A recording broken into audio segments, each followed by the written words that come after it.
Assalamualaikum warahmatullahi wabarakatuh. Apa kabar sobat sekalian? Jumpa lagi di channel Rama Termuni. Kali ini kita akan membahas berita hangat dan masih ingat berbincangkan, yaitu tentang isu reshuffle yang berhembus kencang dan akan menumbangkan pohon gitu ya. Ini apa namanya, yang kemungkinan akan mendempak ya menteri dari Nasdem ya. Tetapi ini juga banyak pengamat yang melihat bahaya dibalik ketika mendepak menteri dari Nasdem. Sesuai yang dilansir oleh gelora.co.id, jika nekat reshuffle menteri dari Nasdem, aib Jokowi disebut bakal terbongkar ya. Ini dari pengamat Jerry Masih ya, Direktur Political and Public Policy Studies. Langsung saja kita baca dan kita ulas. Gelora.co, isu reshuffle atau perombakan kabinet terus menjadi perbincangan. Namun belum dipastikan kapan Presiden Joko Widodo akan melakukan reshuffle kabinet. Direktur Political and Public Policy Studies Jerry Masih menyarankan supaya Jokowi tidak menyingkirkan menteri partai Nasdem dari kabinetnya. Ia menilai bahwa aib Jokowi bisa-bisa terbongkar jika partai yang diketuai oleh Surya Paloh itu terusik bahkan tersingkirkan dari kabinet. Sebaiknya menteri dari Partai Nasdem dipertahankan sampai akhir masa jabatan, ujar Jerry pada Rabu 4 Januari 2023. Namun Jerry juga menduga Presiden Jokowi merasa terusik dengan langkah Partai Nasdem yang telah mendeklarasikan Anies Baswedan sebagai bakal calon presiden 2024. Akan tetapi persoalannya sekarang ini Jokowi sudah sedang geram dengan Partai Nasdem sebab capres yang dia jagokan tidak didukung jelasnya.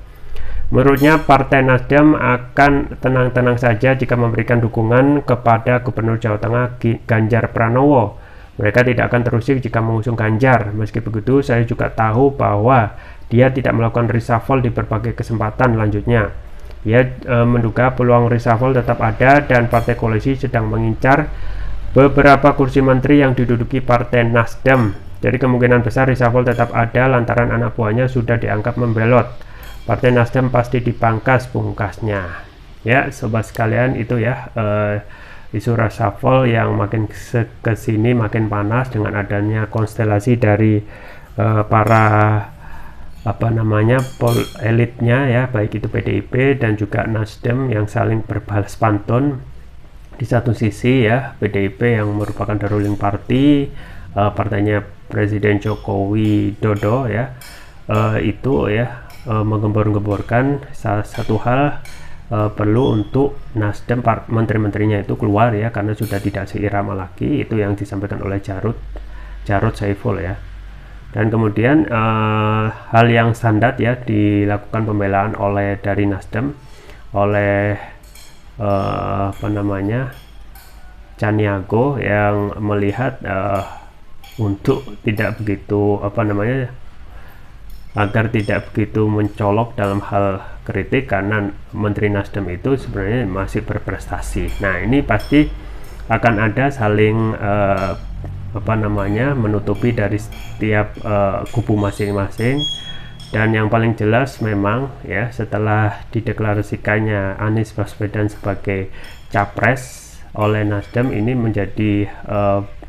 menjadi ganjalan bagi Nasdem itu sendiri dan menjadi keputusan yang tidak disukai oleh istana ya.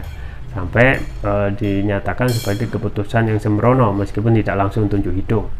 Nah, memang keputusan untuk dukung-mendukung ini memang agak berbeda di politik Indonesia ini. Yang kita ketahui sebenarnya hal yang biasa saja dalam hal dukung-mendukung, dan apalagi ya seseorang termasuk juga partai politik harusnya bisa diberikan keleluasaan untuk memberikan arah politiknya dan tidak cenderung mendikte, apalagi yang mendikte justru dari kekuasaan gitu ya. Nah, dari dulu hingga sekarang terlihat jelas dalam hal siapa yang akan menjadi capres berikutnya sedang menjadi hal yang sangat dikhawatirkan oleh istana ya. Padahal istana yang harusnya menjalankan fungsinya sebagai pemerintah ya, yaitu mengurusi rakyat, itu harus fokus lebih daripada mengurusi urusan partai, urusan calon presiden yang sudah ada yang mengurusnya. Dan ini menjadi hak setiap prerogatif sebenarnya yang oleh partai ya untuk menentukan siapa yang akan dicalonkan atau dideklarasikan sebagai calon presiden di kontestasi Pilpres 2024. Nah, kalau kita melihat memang banyak sekali plus dan minus ya ketika benar-benar nanti itu ya yang belum kita bisa prediksikan ya, tentukan bersama kemungkinan untuk reshuffle itu kapan, yang pertama. Yang kedua, tentu saja siapa yang akan di-reshuffle, mengingat masa pemerintahan Presiden Jokowi yang kurang lebih ya tidak sampai 2 tahun dan masa efektifnya kurang lebih hanya saat ini saja gitu ya. Karena setelah pertengahan bahkan akhir 2023 otomatis ya para ketua umum partai itu pasti akan lebih konsentrasi mengurusi partainya masing-masing untuk masa depan partainya. Jadi praktis setelah ada kejelasan koalisi perubahan dan juga ada kejelasan siapa yang akan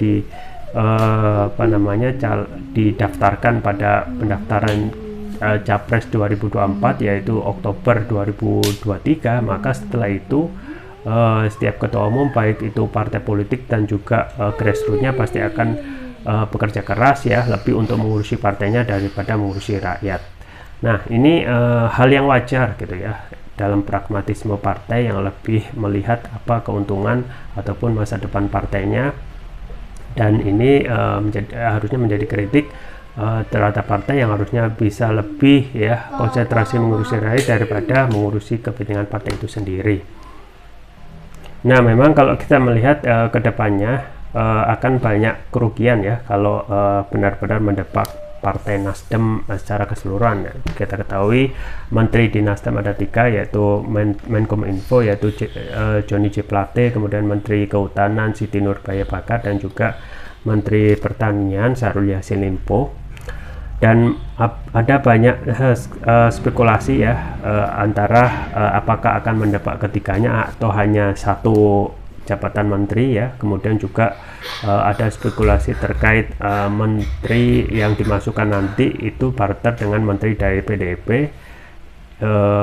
kemungkinan yaitu FX Rudi yang kemarin juga sempat dipanggil. Apakah itu akan direkrut ataupun masuk kabinet Presiden Jokowi, kita belum tahu ya, karena segala kemungkinan itu bisa saja terjadi. Misalnya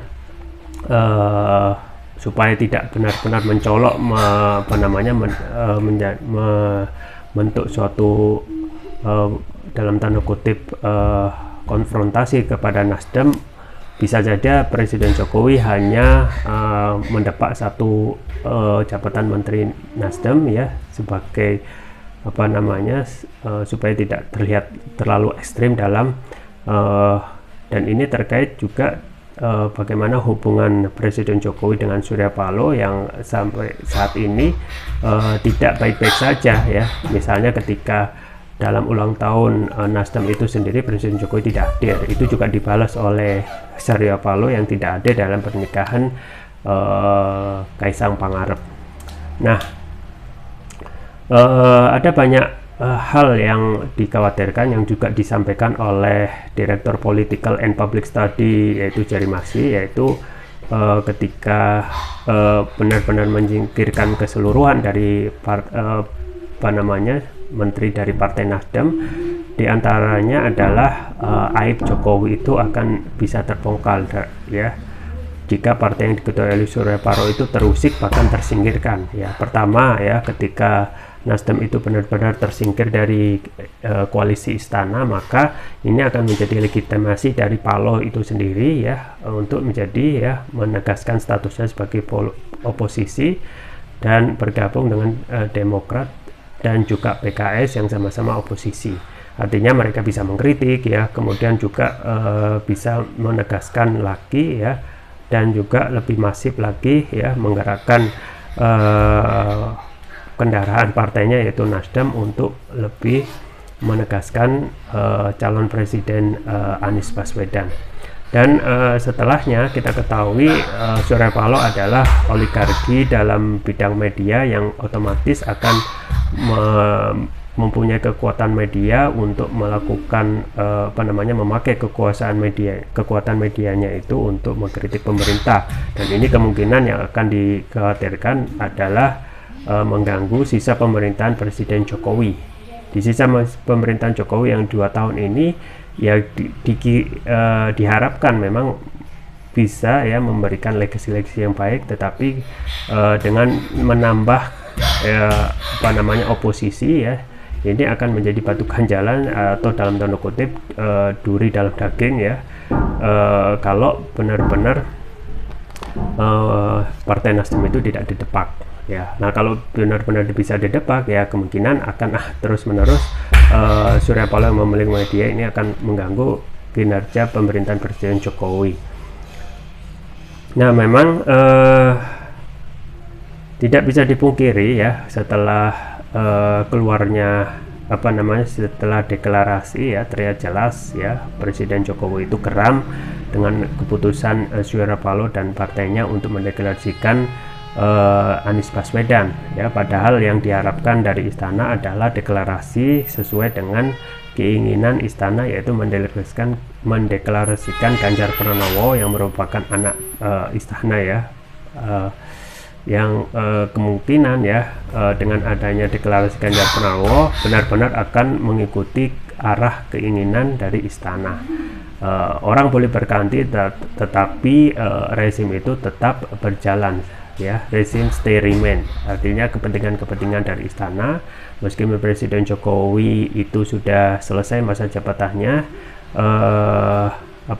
masih ada harapan ya, kepentingan istana yang belum terselesaikan ya, itu bisa tetap terlaksana. Apa saja itu? Tentu saja yang paling dominan ya, kepentingan politik, diantaranya adalah proyek infrastruktur ya, super mega, yaitu IKN, yang ini belum ada kepastian akan diteruskan ya, padahal peletakan batu pertama sudah dijalankan ya. Kemudian juga yang dikhawatirkan ini tentu saja proyek IKN ini tidak lanjut. Nah, dengan adanya kepastian misalnya Ganjar Pranowo dijadikan sebagai calon presiden dari rahim istana, maka bisa dipastikan IKN itu tetap akan dilanjutkan, dan itu walhasil ya tentu saja akan mendatangkan investor-investor baru. Dan kepentingan selanjutnya tentu saja adalah untuk tetap supaya ya pelanggaran-pelanggaran atau pelanggaran kemanusiaan yang terjadi di era Presiden Jokowi itu tidak benar-benar dibuka lebar setelah Presiden Jokowi itu habis masa pemerintahannya, yaitu apa saja ya, misalnya kilometer 50 ya, kemudian kejadian Kanjuruhan ya, dan lain sebagainya, termasuk tragedi Bawaslu yang merekrut banyak jiwa ya, dan lain sebagainya. Kemudian juga yang kemungkinan akan dituntut setelah Presiden Jokowi itu selesai masa pemerintahan. Kemudian kepentingan selanjutnya tentu saja adalah dinasti politik ya. Di situ masih ada Gibran yang akan coba dinaikkan menjadi gubernur di Jateng 1 ya. Kemudian ada Bobi Nasution, kemudian juga akan dimajukan menjadi Gubsu ya, gubernur Sumatera Utara, dan kemungkinan Kaisang akan dinaikkan menjadi wali kota Solo. Nah, ini masih skenario yang kemungkinan masih make sense untuk kenapa ya rezim ini harus tetap harus tetap remain ya, dengan meskipun orangnya berbeda. Nah, yang terakhir tentu saja yang dikhawatirkan ketika rezim ini berganti adalah akan dituntutnya lagi ya, ditanyai lagi ya, diusik-usik lagi tentang KKN ya, praktek KKN pada pemerintahan Presiden Jokowi, dengan tetap memegang ya, ataupun Ganjar Pranowo itu nanti yang dideklarasikan ataupun yang nanti jadi, maka kepentingan istana itu stay remain atau tetap aman dengan tetap menjalankan apa yang diinginkan oleh istana. Nah, ini bubar semua ya setelah deklarasi oleh Nasdem ini. Nasdem mendeklarasikan Anies Baswedan, dan otomatis ada ancaman ke depan terhadap beberapa kepentingan yang tadi ya, setelah Presiden Jokowi selesai. Makanya yang kita khawatirkan adalah tentu saja dalam konstelasi politik sebenarnya hal yang biasa saja dalam hal dukung-mendukung, tetapi ini menjadi berbeda dan sangat sensitif pada era sekarang yang presiden itu justru melakukan di luar tugasnya, yaitu melakukan preferensi ya, endorsement kepada presiden, kemudian juga memastikan siapa yang akan menjadi penerus. Ini yang membuat ya nanti pastinya akan menggerakkan bawahan, dan kemungkinan terkait dengan pemilu itu sendiri, yaitu ancamannya terkait kecurangan yang itu akan memberikan delegitimasi ya dari rakyat dan ketidakpercayaan publik terhadap hasil pemilu nanti. Kita tunggu saja ke depannya tentang konstelasi politik yang begitu menarik ini ya, begitu hangat, dan perlu kita kritisi agar kedepannya pemerintah ini berjalan lebih baik lagi. Itu saja yang bisa saya sampaikan. Semoga bermanfaat. Jangan lupa like, share, dan subscribe. Sampai jumpa lagi. Wassalamualaikum warahmatullahi wabarakatuh.